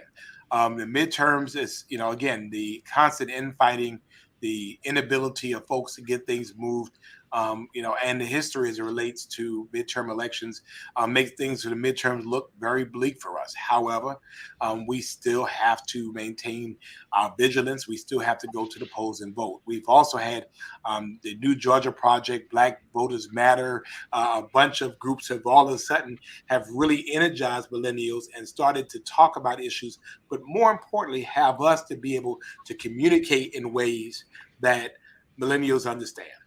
And I think the problem has been historically is that, we're talking, we're saying the same things in different languages. And so we have to be able to communicate in the way that millennials understand. We have to be able to help them understand government a lot better. I think what happens with the historic distrust of government is many of us found out when we got in government, we thought we could change everything. And then you got out and found out you could not. Right. They believe, they say, what are you going to do about these guns here? And I can't do anything about guns in Savannah because Georgia law does not allow me to do anything with guns in Georgia. So we have to become a much more educated people, which is why programs like The Culture is so important, because we have to educate people about the issues. I cannot tell you how many times I've seen stuff on social media by people who should know better that was absolutely wrong. And people took that as truth. And so we go across being ignorant about what the facts are. And so we repeat the ignorance. And so people have a much different, sometimes I think, it might be intentional. It might be a ploy from other folks that want us to remain ignorant. But you have to have credible messengers like the three of you that are speaking truth, that are speaking facts, that are speaking sometimes uncomfortable conversations with people like me that need to be heard and need to be called to check sometimes. And that's all right. But from that, we get an understanding that helps young people to remain engaged. And so I'm hopeful that the midterms will bring a new governor in Georgia. I'm hopeful that the midterms will bring us we're Senator Raphael Warnock back to complete his own 6-year term. We've also elected the first Jewish American in Senator John Ossoff, and that has paid dividends for Savannah, having those two awesome senators that are up there in D.C. rocking and rolling and doing their thing. Every state can do that, but we have to be able to mobilize. So I know it was a long-winded answer, but it was a good question. Let me ask you, Mr. Mayor, in regards to to Ms. Stacey Abrams, and just her comment in saying that Georgia was one of the worst states in the country, and she cited, of course, the context in terms of mother mortality rate and just some other issues. And some people were like, "Oh my gosh, she is going crazy. She has 2 homes in Georgia, and yet she's talking bad about her own home state." But I thought it was interesting because I'm at a place now, Mr. Mayor. I want you to tell me the truth about the situation. Don't gas me up and say, "Yeah, we the best people, we the best state," and education in your state is on the low end. Healthcare is terrible. You got taxes out the wazoo. You got all these issues, but you want to put on this front. And I'm just saying, like, there has to be a point. I think the American people and across this country, we just want to hear truth. We can handle the truth. We've been through 2.5 years of a pandemic. We've been through all types of economic conditions. We're going through mass shootings, and people are still lying in our face. They can't even tell us the truth about people climbing walls in this country. Which is the reason why people don't trust government. The truth hurts. And you have to Yeah, love but it can set something. you. But you know, and I know, Mr. Man, just all with all due respect, it's supposed to set you free too. Like we're like in bondage right now. Well, it's supposed to our own lives. Right. It's supposed to make you free. Right. And so, the fact is, she loves Georgia enough to tell the truth about Georgia. I'm from Brooklyn, New York, born and raised, came down here to go to Savannah State. I love Georgia. Wow. I know Georgia don't do things that are right sometimes. And so who better to call Georgia out than somebody who loves Georgia enough to call Georgia out? We work very hard to be the best, and this is straight from the governor's office, the best state in which to do business. We should be saying Georgia will be the best place in which to live. Because then if you say that, if that's your strategic goal, you have now changed what your trajectory is in terms of your strategic plan. If you're saying Georgia will be the best place to do business, then your concentration is on business. If we're saying it's on the best place to live, then we're concentrating on education. We're concentrating on equity. We're concentrating on poverty. The fact is, $15 an hour in Savannah should not have been hard. The minimum wage in the state of Georgia, I think, is $5.60 an hour. Wait a minute, say it again, Mr. Mayor. The minimum wage in Georgia is $5.50, $5.60 per hour. Oh my God. But because you have what's called the prevailing wage on the federal level, then it is $7.25. We have asked symbolically just to move the minimum wage from its actual wage to the prevailing wage, and that's not been able to be done. We just got our hate crimes legislation done here in Georgia. We just got that done. I mean, here at 16 years old, a young person can decide that they don't want to go to school anymore, and a judge or their parent can't make them do it. In Georgia, a 14-year-old can walk around with a long gun, and it's legal. So if we're talking about making Georgia the right place to live, then let's do the things to make sure that we are not in the lower tiers of education. I mean, I say to Stacey Abrams, I give her 2 snaps for that, because the fact of the matter was, the truth is the truth. And we love Georgia enough to tell the truth. The first thing in the scientific process, and I'm glad I went to Savannah State University because it's where I learned it. In the scientific process, you have to identify the problem. If you don't identify and frame the problem, you can never solve it, because you don't even recognize there's a problem. And so I think what she was doing was saying, Georgia, we have a problem. And I just say, I say much love to her for that. I mean, of course, people caught flack, but the fact is, nobody wants to tell you sometimes that the dress you're wearing or the suit you're wearing is too small because you've gained too much weight. Right. Unless somebody cares enough to you and tells you, hey, you know what? You might not want to wear that anymore and get it altered. We go around thinking, oh, I look good. No, I care enough about you to tell you that maybe you need to try something else. Right. And so just big ups to her for caring enough about our state to be able to speak the truth. You speak truth to power. And I think our generation, our youth are just different, even down to our babies. I know I grew up in the generation where we weren't allowed to say you lied. We had to say you telling a story. Yeah. But these children today are very, very different. They need to be told the truth, plain for what it is. And I think that we're all like that. If our babies are like that, I think we have to recognize we as adults are that way as well. Like, we're over having the blinders on. We're like, look, I see it for what it is. Like, tell me the truth, and then let me make an informed decision. And that's what, I need to be able to make an informed decision for myself, what's best for me and my family, not go in thinking that, everything is all rainbow and sunshine. Like, no, we can't do that anymore. Those days are gone. They're gone. And to that we have point, smartphones now. We can find everything now. Right. And I think to your point, Nira, the receptivity of Stacey Abrams' authenticity is much more appealing to voters who are going to change the trajectory of what's going to happen, other than those who are, going to follow the status quo, or who would try to rebuke her point. You can't lie about these things. I mean, you tell 18-year-olds some BS, they're going to be like, wait a minute. You know what I mean? That's the first thing they're going to do. Like, wait a minute, that doesn't sound right. Let me look that up. It's too, you can't. Right. You could lie to me back in 1992 because I had to pull out the encyclopedia. You know what I mean? Or dial up, get off the phone. You know what I'm saying? Now every information is too readily available to us to lie.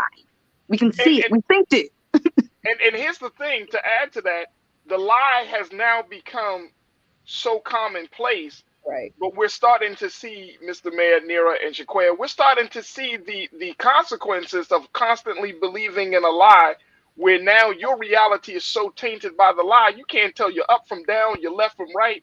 I mean, you look confused as hell about a situation. You know what I mean? And I think that's the part about it.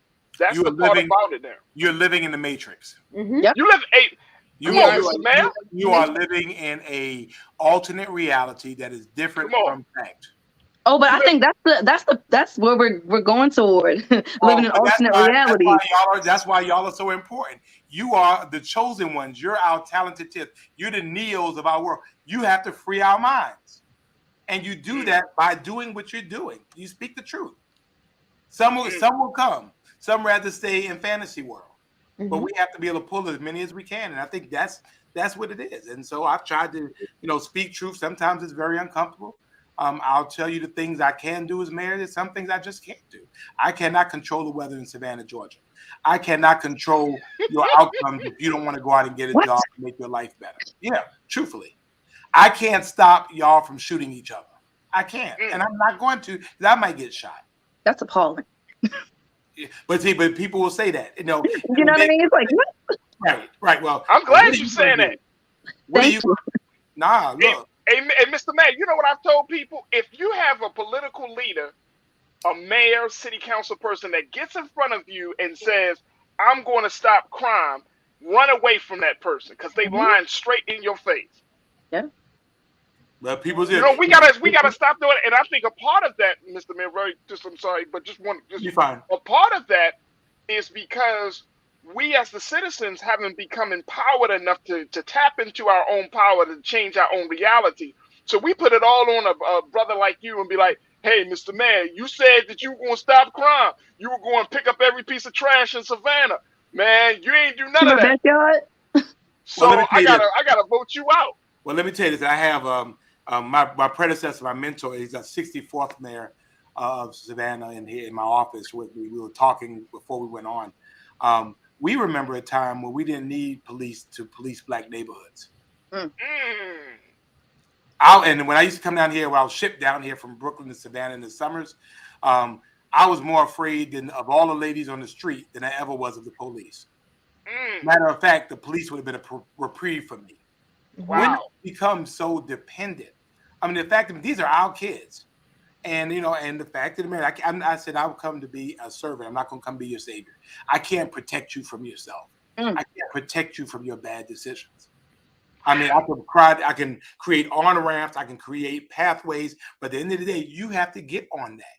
And so we have to stop being so dependent on others for what we can do. We're a resilient people, and I think sometimes we forget that we were the people who made bricks out of bricks without straw. That we were the people who could look up at the ceiling and study astrology, look down at the floor and study agriculture in our homes. That we come from people that have done things in Africa that they're still trying to figure out how they did them without cranes and all of these things. So, we have to remember our greatness and then project that greatness forward and not become, just the blaming people. This is your fault. This is your fault. No, every time there's a shooting, it's all of our faults, because that was a young person that we didn't get to, that we did not teach how to better resolve conflict. To be able to say, "Hey, man, it's not worth it. It's not worth it." When I was growing up in Brooklyn, we have fights all the time. And the person I'm fighting today, we cool Lamar. Now, when you fight and a gun is involved, there is no tomorrow. Oh, yeah. And you have a generation of families growing up, of little girls and little boys growing up without their fathers, mothers growing up without their sons. And then who do our young girls marry? Who do you marry? Yeah. And so what happens about the black family going forward? So, all of these things have implications. And again, that's why it's so important for you all to speak the truth that you speak, because, some folks don't want to hear this. They rather talk about couples therapy on TV or talk about people who are not doing anything for them, the Real Housewives of here or there, or basketball wives. They want to talk about that foolishness. when here we're having the opportunity to talk truth. Mr. Mayor, we got about, and I got a vote. And I appreciate that. We got about 30 seconds. What is the big thing that constituents can expect coming out of this U.S. Conference of Mayors? Is there going to be any type of strategic plan or any type of policy that comes out of those discussions? Well, usually when I come back from U.S. Conference of Mayors, I got a bunch of ideas. I'm looking, I see, oh, you do this, let's try this. Look, and we'll take it. Great leaders are great stealers of ideas.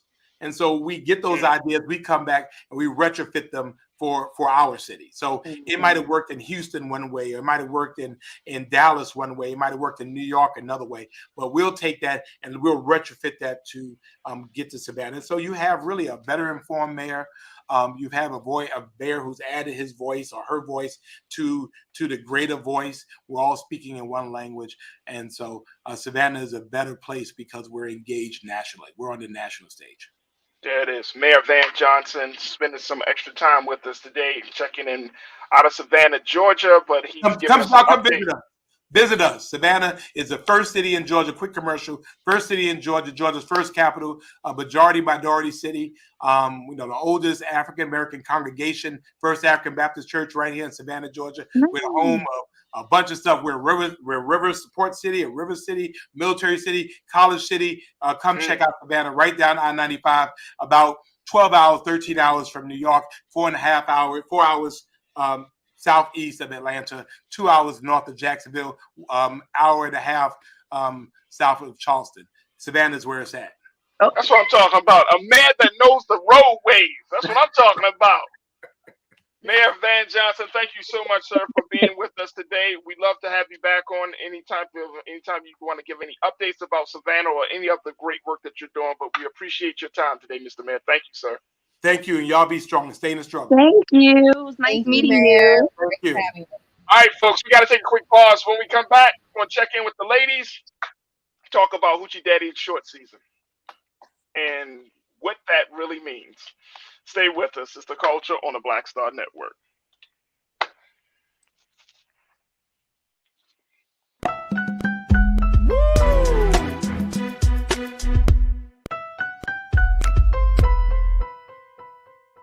Don't you think it's time to get wealthy?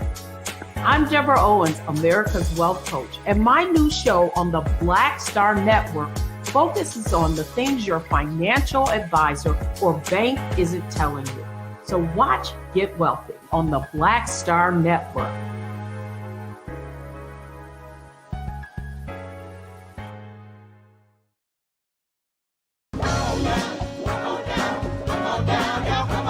Welcome you to the launch of the Mass Poor People's Low Wage Assembly and Moral March on Washington, D.C., June 18, 2022. We are a new, unsettling force, and we are powerful. New, unsettling force, and we are here.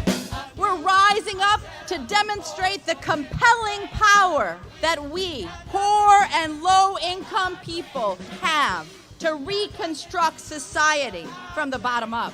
And we need to do it with the loudest voices possible, the biggest actions possible. Because we know that there is no scarcity in this land. The only scarcity is the moral will to do what's right.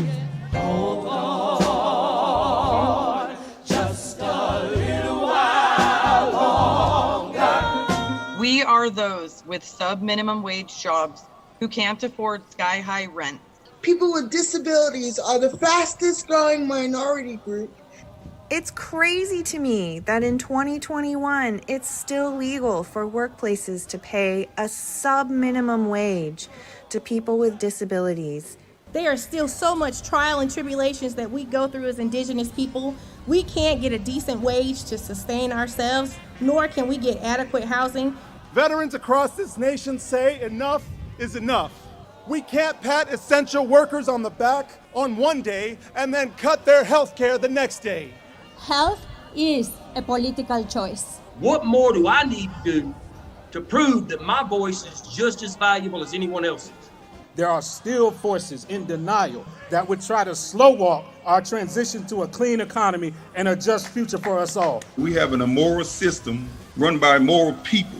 but together we walk, and we walk and we fight. It's time for a change. Reconstruyamos esta gran nación. See, we are people of resilience. As we fight these interlocking injustices together, when we work together, mobilize together, and rise together, we become a voice for the voiceless, and we become an agent of change in a time where great change is needed. We need the third reconstruction to ensure that deaf people, people with disabilities, and all people can have the right to live and to thrive. We know what they are doing, but the question is, what are we going to do? Reconstruction begins when we change our mentality and say it's time for you to get your foot off of my neck. Justice is coming soon. Hey, do you believe that of today?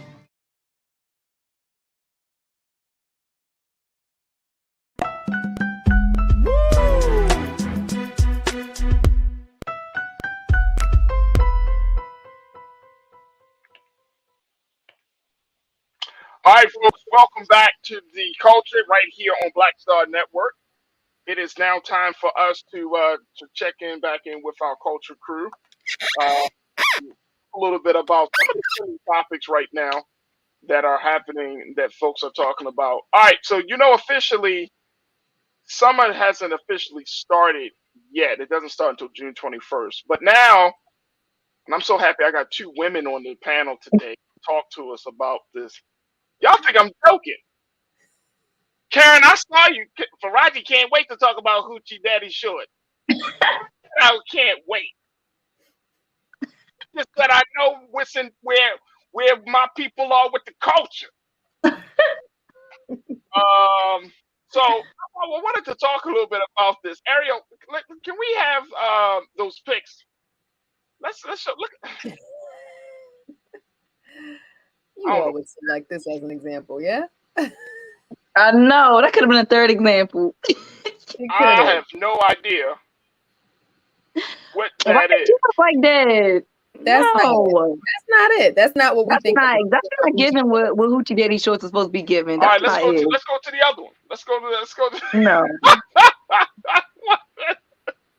Well, that's not the I vibe. don't That's point not yours to the the vibe right side. now, Ariel. Mm-mm. That's I not need the to see vibe. some Let's see another one. impression of thigh meat in there. Right. Chocolate. Like, where is Come on.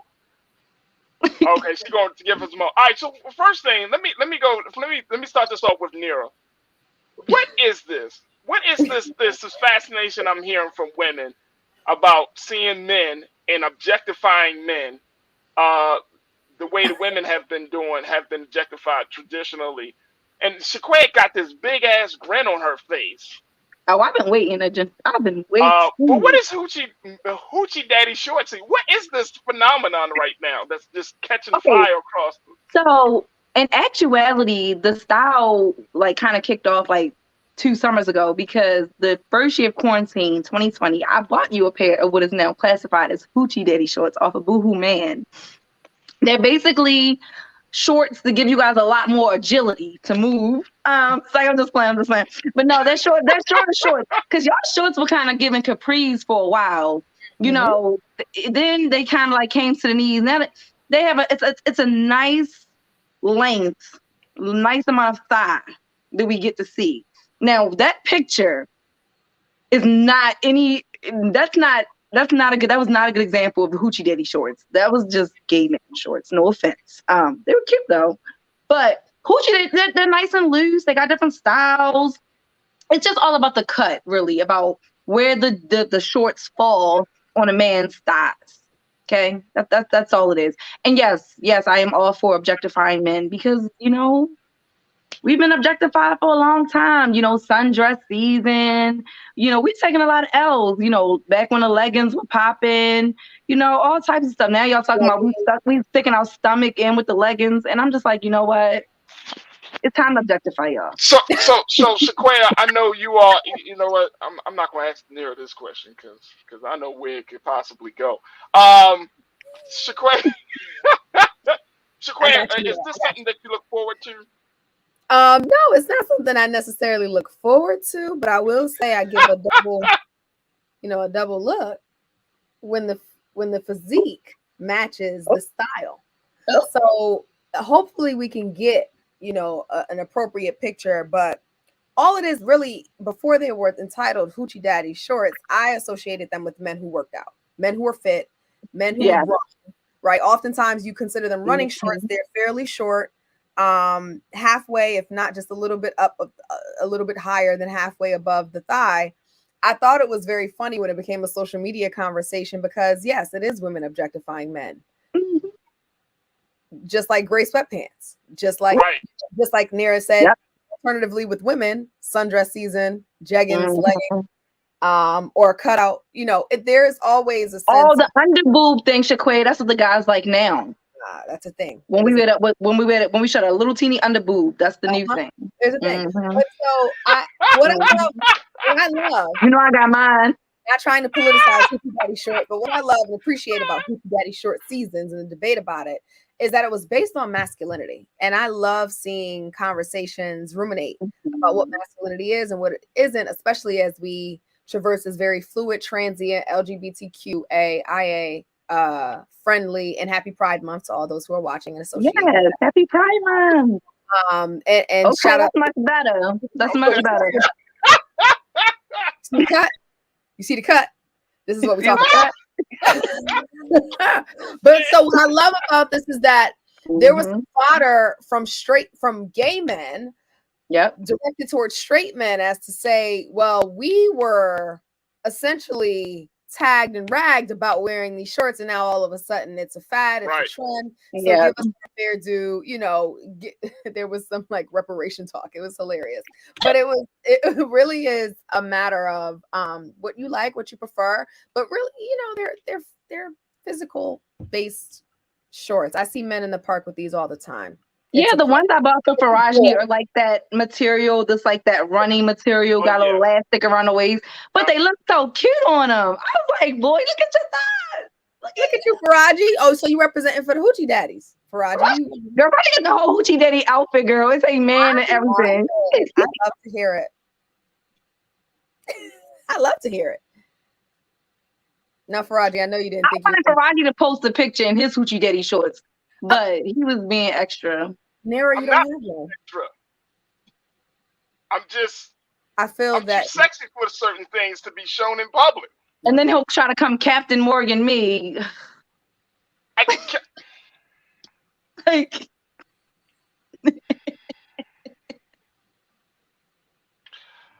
Okay, so it is for the culture. Hoochie Daddy shorts are here to stay for the culture. I am an advocate. I'm for it.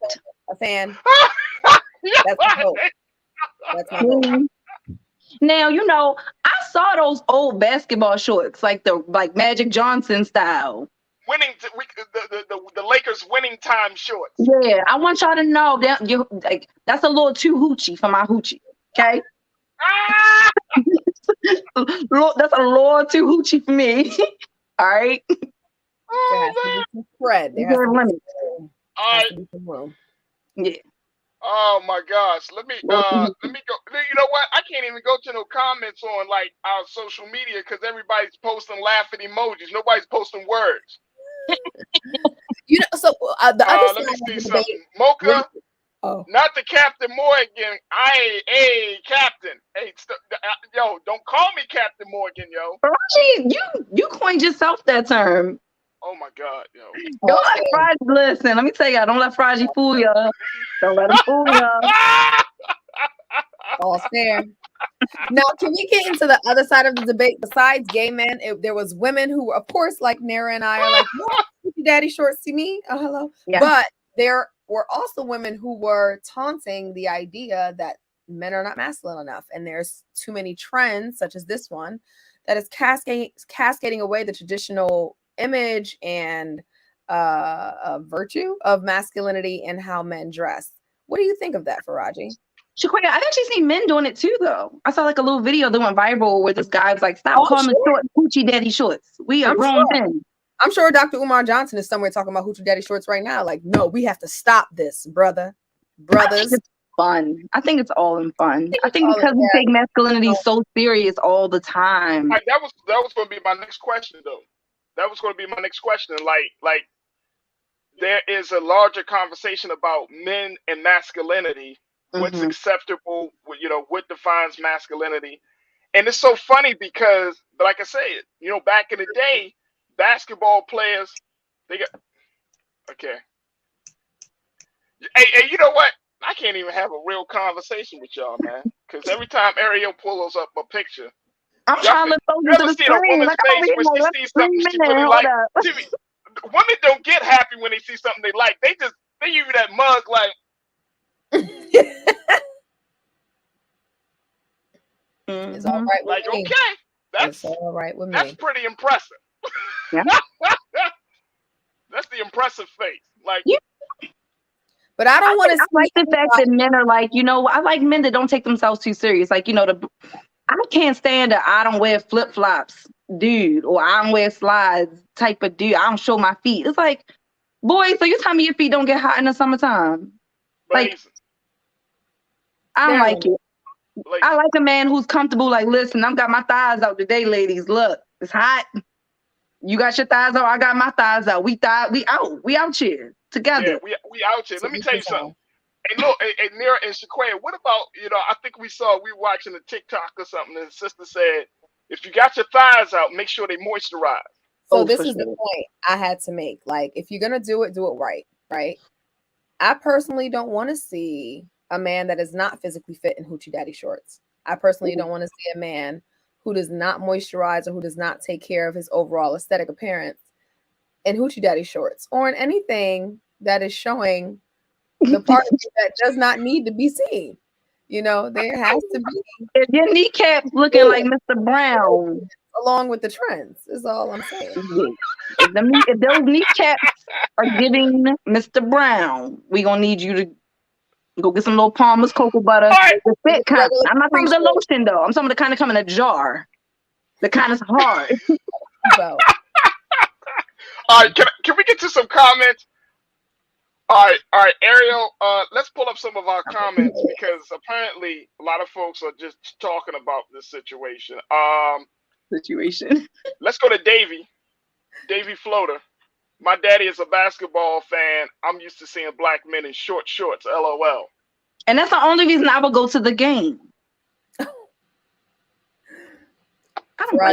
Now you Y'all know. see what I got to deal with? Y'all see this? Y'all see what I got to deal with? We be having some conversations in this household. I should be objectifying too. Yeah. All right, let's go to Janine. Janine L. Well, I wasn't feeling the men in rompers, but I'm down with the hoochie shorts. Dudes shouldn't have to get fully naked to use the bathroom in public. I'm with you, Mean. I'm with you. That's where it went too far. Was that last summer or 2 summers ago? No, girl, that was back in 2017 because I was in I was in the UK tripping off that video with that chick was like, white romper. Ooh, that was 2017. Yeah, we never need to bring that back. All right, let's go never bring it back. Can we one more thing I don't like since we on topic. I'm sorry, fellas, but I don't like that fanny pack across the chest. I don't like it. I don't mind it. I don't like it. If you gonna wear a fanny pack, I want you to put it on grandpa style.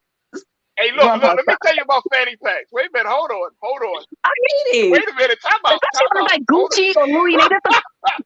It's giving cornball to me when they Gucci and they got this. It's just it's something that irritates me. Hold up. Like you want to hold my purse and your pinky out when you drink. Look. I don't like it. When I saw The Rock, when The Rock posted a picture of himself wearing a fanny pack. That's what I want. Old dad.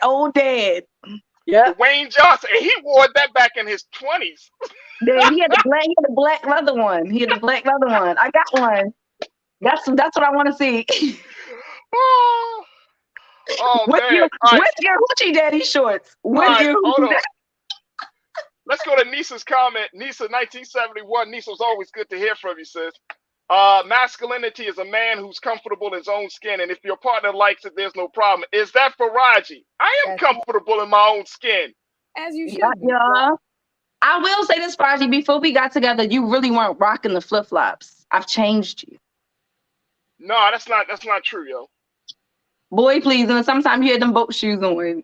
Oh, I can Boat see that. shoes. You know, I'm talking about those shoes. The deck. I know what boat shoes are, but I'm saying You was like, I don't like my feet. I was like, boy, show them feet.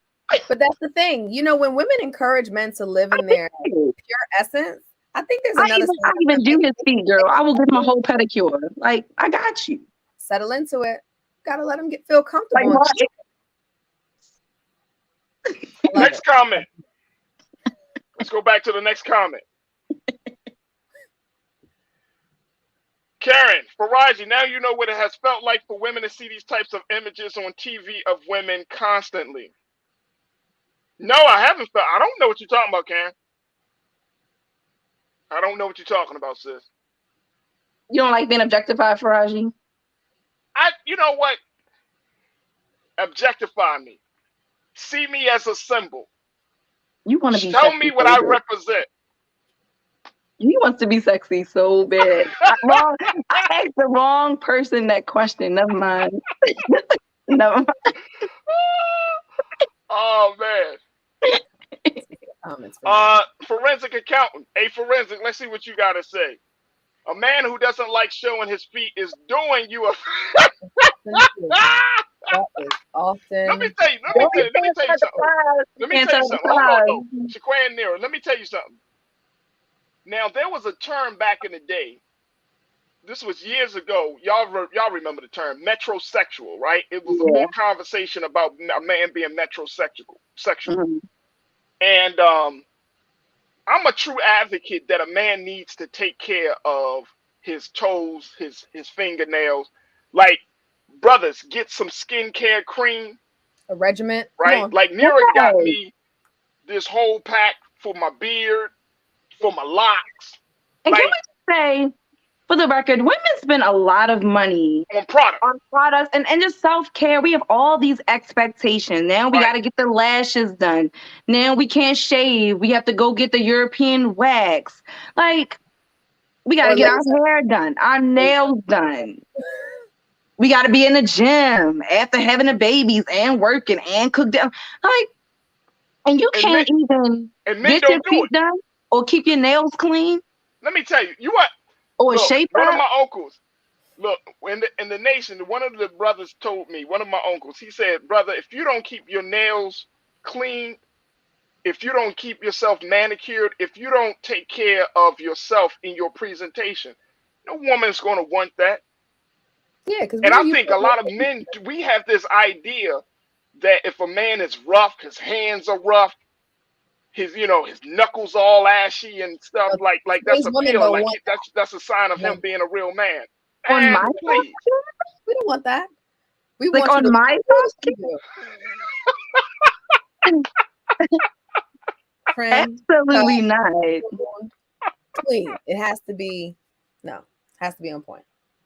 This was a good word. This was a great word to end this show on today because it really was. Like, fellas, seriously, go ahead, take care of that because when refresh it, fellas. It's the summer. Get into the season. Get clipped. Get your beard, the facial steam, your beard, have it smelling right, looking fresh and shining. Love it. Listen, fellas, it'll do you wonders. I promise you. Okay, you go get that bed cleaned up. Go get cleaned up and see what it do for you. You have a good weekend. I love it. I love it. I look. Let me trust and believe, guys. Look.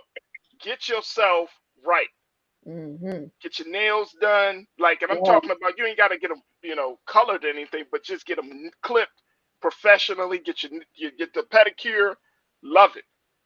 I love it, man. I'm telling you. And if anybody questions your masculinity, be like, whatever.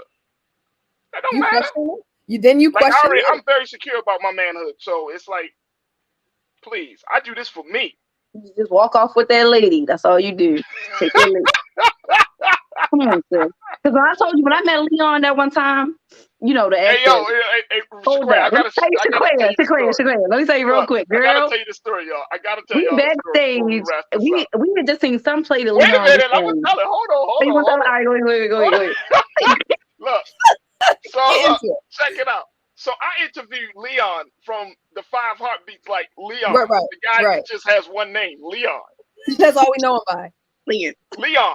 So he came in studio when I did his radio interview. Leon and I automatic, like, we just this vibe, right? You know what I'm saying? So he being all smooth with me, and I kept thinking to myself, why this dude's that damn smooth? Like, bro, you talking to me, bro. You don't need to be smooth with me. He'd be like, yeah, brother. So, yeah, brother, I like your whole energy, man. I really like your whole energy. I'm like, cool, bro, cool. Similar. I can't. So I'm like, cool. I'm excited because it's Leon.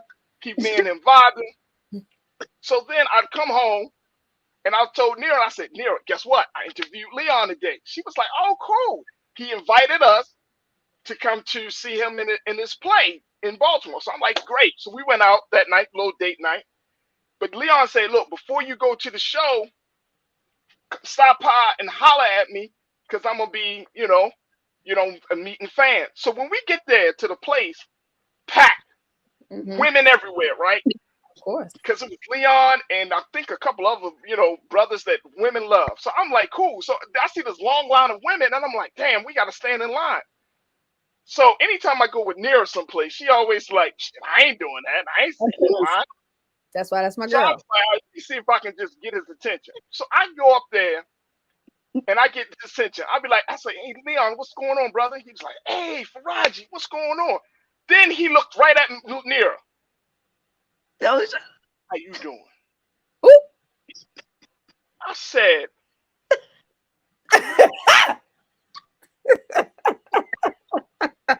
no, for real. I was looking at him. He was like, how you doing? So, he extended a hand to shake her hand and everything. But you know how, fellas, you know how they shake your hand, let it go. Not Leon. My man Leon shook that hand and was talking. Yeah, what you like to do? Oh, yeah, I'm glad y'all came out. And I'm talking to him, looking at the hand, talking to him. But Shaquille, listen though. Look, so I'm thinking, oh man, Leon he's just admiring my wife. Here's what Nira's doing.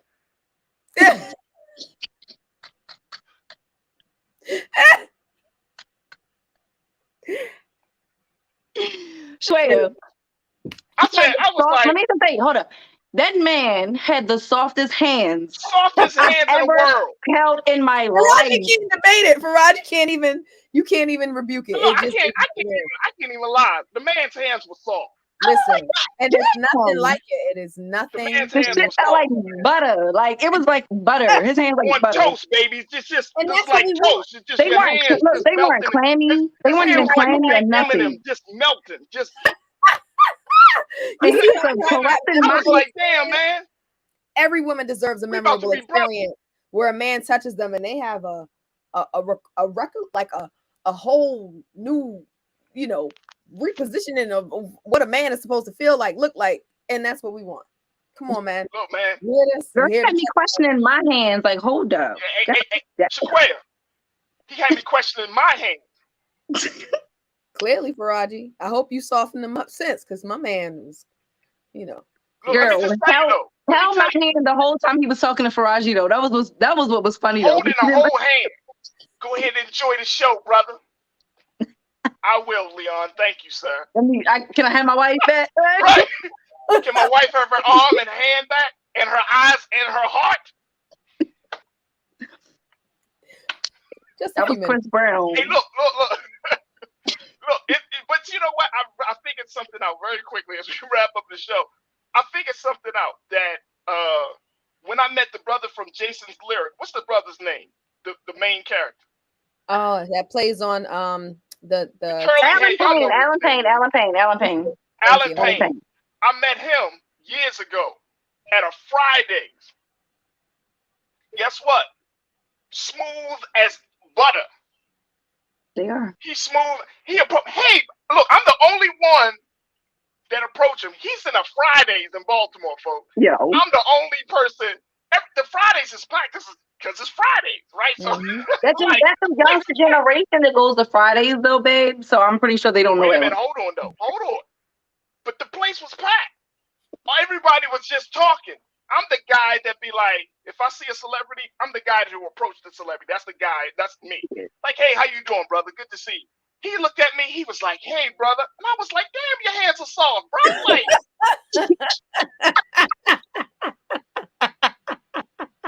your hands are soft as hell, man.